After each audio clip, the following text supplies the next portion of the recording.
आज मैं आपके लिए लेकर के आई हूँ बिल्कुल मार्केट जैसी हलवाई स्टाइल में खस्ता कचौरी की रेसिपी, जिसके लिए मैंने 5 बहुत ज़रूरी बातें बताई हैं, जिसे मैंने वीडियो में बारी बारी से बताया है। तो आप भी यदि हलवाई जैसी खस्ता कचौरी बनाना चाहते हैं तो वीडियो को स्किप किए बिना पूरा देखें। तो चलिए फ्रेंड्स, हम कचौरी बनाना शुरू करते हैं। कचौरी बनाने के लिए हम एक कटोरी को मेजरमेंट के लिए फ़िक्स कर लेंगे। इस कटोरी से हमने 1 कटोरी मूँग दाल ली है। ये बिना छिलके वाली मूंग दाल है, आप चाहे तो छिलके वाली हरी मूंग दाल भी ले सकते हैं। मूंग दाल को हमने अच्छे से धो लिया है। अब हम इसमें पानी डाल देते हैं और इसे ढक करके 2 घंटे के लिए भिगोने के लिए रख देते हैं। 2 घंटे में हमारी मूंग दाल अच्छे से फूल करके डबल हो जाएगी। अब जिस कटोरी से हमने मूंग दाल ली थी उसी कटोरी से 4 कटोरी हम मैदा लेंगे। इस मैदे में हम आधा चम्मच नमक डालेंगे और 1 चम्मच हम अजवाइन को हाथ से क्रश करके डाल देंगे। अजवाइन आप चाहें तो स्किप भी कर सकते हैं। अब हम इसमें मोयन के लिए तेल डालेंगे। पहले मैं 3 टेबल स्पून तेल डालूंगी और इसको अच्छे से मिक्स करूंगी। खस्ता कचौरी बनाने के लिए पहली ज़रूरी बात यही है कि मोयन अच्छे से लगना चाहिए। यदि मोयन कम रहा तो कचौरी कड़क बनेगी, खस्ता नहीं बनेगी। हाथ से दबाने पर भी आटा बिखरे तो मोयन कम है। बचा हुआ 1 टेबल स्पून ऑयल भी हम इसमें डाल देंगे। अब हाथ से हम दबा करके देखेंगे, आटा बिखर नहीं रहा है, यानी ये मोयन काफ़ी है। अब थोड़ा थोड़ा पानी डाल करके हम इसका सॉफ्ट आटा लगाएंगे। दूसरी ध्यान रखने वाली बात यही है खस्ता कचौरी के लिए कि हमें आटा एकदम सॉफ्ट रखना है, जिससे ही कचौरी अच्छी बनेगी। आटा बिल्कुल भी टाइट ना रखें। आटे को ढक करके हमने आधे घंटे के लिए रेस्ट होने रख दिया है। मूंग दाल भी अच्छे से भीग गई है 2 घंटे में, तो हमने इसका सारा पानी निकाल दिया है। अब इसे मिक्सी जार में डाल करके इसे दरदरा ग्राइंड कर लेंगे। दाल को हमें बहुत ज़्यादा ग्राइंड नहीं करना है और दाल में बिल्कुल भी पानी नहीं रहना चाहिए। हमने इसे दरदरा ग्राइंड कर लिया है, तो इसे एक बाउल में निकाल लेते हैं। अब हम कचौरी के लिए स्पेशल मसाला बनाते हैं, जो कि हलवाई भी बनाते हैं। इसके लिए मिक्सी के जार में हमने 1 चम्मच जीरा, 2 चम्मच खड़ा धनिया, 1 चम्मच सौंफ, 3 से 4 लाल मिर्च और 4 से 5 काली मिर्च डाली है। इन सभी को हमने दरदरा ग्राइंड कर लिया है। यही मसाला हम कचौरी बनाने में यूज़ करेंगे, जिससे कि कचौरी के मसाले का बहुत अच्छा टेस्ट आएगा। अब हम गैस ऑन करके एक पैन में 3 टेबल स्पून ऑयल गर्म करने रख देते हैं। तेल गर्म हो गया है तो जो मसाला हमने ग्राइंड किया था वो इसमें डाल देते हैं और इन सभी को हमें हल्का हल्का भून लेना है। अब डालेंगे हम इसमें हींग। हींग से कचौरी का टेस्ट बहुत अच्छा आता है, तो आप हींग ज़्यादा ही डालें। मसाले सभी अच्छे से भुन गए हैं, तो इस टाइम पर हम इसमें 2 टेबल स्पून बेसन डाल देंगे और बेसन को भी अच्छे से भून लेंगे।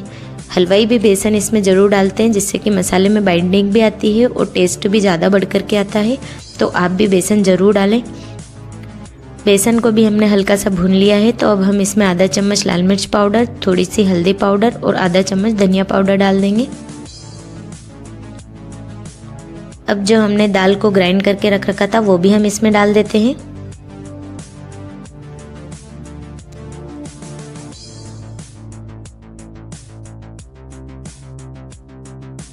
दाल को मसाले में अच्छे से मिक्स करने के बाद अब हम इसमें डालेंगे 1 चम्मच नमक, 1.5 चम्मच अमचूर पाउडर और 1 चम्मच काला नमक। अब इन सभी को हमें अच्छे से मिक्स कर लेना है और दाल को हमें बिल्कुल अच्छे से भून लेना है।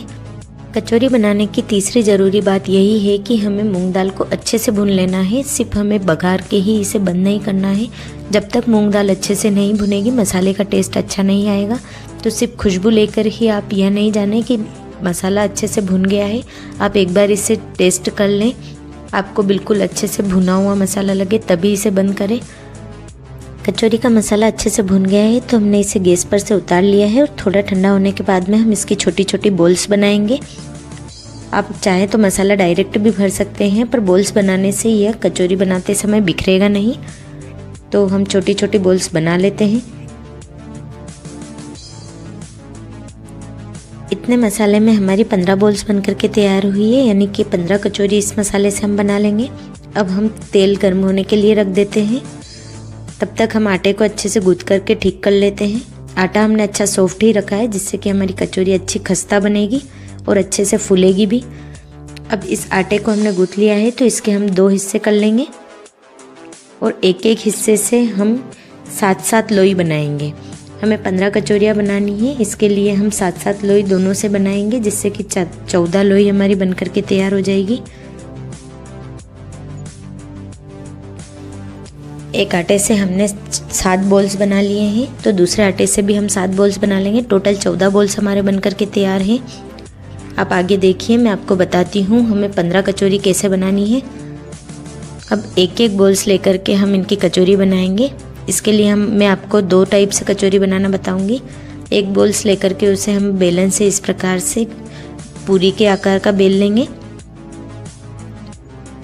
अब मसाले की बोल लेकर के उसे बीच में डालेंगे और साइड से किनारों से इसे सील कर लेंगे। कचौरी के किनारे को अच्छे से सील करें, वरना मसाला बाहर निकलेगा। अब जो लास्ट में ऊपर जो नोट है उसे हम मोड़ करके तोड़ लेंगे और इसे अच्छे से सील कर देंगे। हल्के हल्के हाथ से हम कचौरी को इस प्रकार से दबाएंगे। हमारी कचौरी बनाने की चौथी ज़रूरी बात यही है कि आप हल्के हल्के हाथों से कचौरी को बीच में से ज़रूर दबाएं, वरना कचौरी फूलेगी नहीं। अब दूसरी बॉल से हम इस प्रकार से लेंगे और अंगूठे की मदद से इसे इस प्रकार से कटोरी वाला शेप देंगे। यह कचौरी बनाने का दूसरी विधि है। कटोरी का शेप देने के बाद में हम इसमें बॉल रखेंगे मसाले की और ऊपर से एक्स्ट्रा आटा हटा देंगे और मोड़ करके उसे तोड़ देंगे। सभी बॉल्स में से जो भी एक्स्ट्रा आटा निकलेगा उसकी हम लास्ट वाली कचौरी बना लेंगे, जिससे कि हमारी 15 कचौरी पूरी तैयार हो जाएगी। बीच बीच में से हमें इसे इस प्रकार से ज़रूर दबाना है। यह चौथी खास ज़रूरी बात है, जिसे हम कचौरी बनाते समय ज़रूर उपयोग में लें। यदि हम इसे दबाएंगे नहीं तो कचौरी हमारी बिल्कुल भी नहीं फूलेगी और कड़क ही बनेगी, चपटी चपटी बनेगी। इसलिए आप कचौरी बनाने के बाद में इसे सील करने के बाद में हल्का हल्का हाथ से प्रेस करें। आप चाहे तो इसे बेलन की मदद से भी बेल सकते हैं, लेकिन हाथ से दबाने पर यह सावधानी से हल्के हल्के हाथों से दब जाती है और मसाला भी बाहर नहीं आएगा। बहुत ज़्यादा इसे नहीं दबाएं, दबाते हुए ही इसे चपटा करें। इसी प्रकार से हम सारी कचौरी बना करके तैयार कर लेते हैं। तेल हमारा गर्म हुआ कि नहीं चेक कर लेते हैं। धीरे धीरे से आटा ऊपर आता है, यानी कि तेल सही प्रकार से गर्म है। इसमें हम कचौरी डाल देते हैं। पांचवी हमारी खास ध्यान रखने वाली बात यही है कि तेल बहुत ज़्यादा गर्म नहीं होना चाहिए। कचौरी हम एकदम लो टू मीडियम फ्लेम पर ही पकाएंगे। यदि हम हाई फ्लेम कर देंगे या फिर तेल भी हमारा बहुत ज़्यादा गर्म होगा तो कचौरी डालते ही ऊपर आ जाएगी और वह सिर्फ बाहर से पकेगी और कड़क हो जाएगी, लेकिन अंदर से नहीं पक पाएगी, जिससे कि कचौरी खस्ता नहीं बनेगी और वह फूल भी नहीं पाएगी। लेकिन इसी जगह यदि हमारा तेल मीडियम गर्म होगा तो वह धीरे धीरे फूल करके ऊपर उठेगी और अंदर तक पकेगी, जिससे कि कचौरी खस्ता भी बनेगी और फूली फूली भी बनेगी। कचौरियों को हमें थोड़ी थोड़ी देर में पलट करके गोल्डन ब्राउन होने तक पका लेना है, पर फ्लेम को लो टू मीडियम ही रखना है। हमें फ्लेम को कहीं भी ज़्यादा नहीं करना है।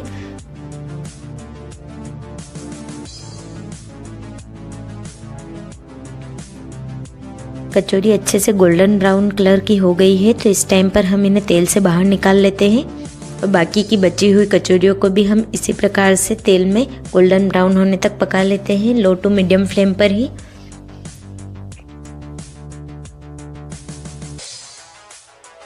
आप देख सकते हैं हमारा तेल मीडियम गर्म ही है। डालते ही कचौरी ऊपर नहीं आ रही है, यह धीरे धीरे फूल करके ऊपर आ रही है।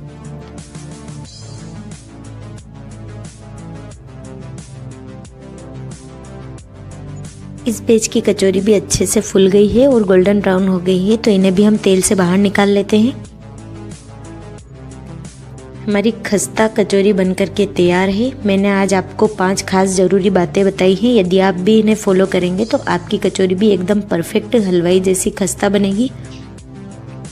मैं आपको एक कचौरी तोड़ करके दिखाती हूँ कि हमारी कचौरी कितनी खस्ता बनी है।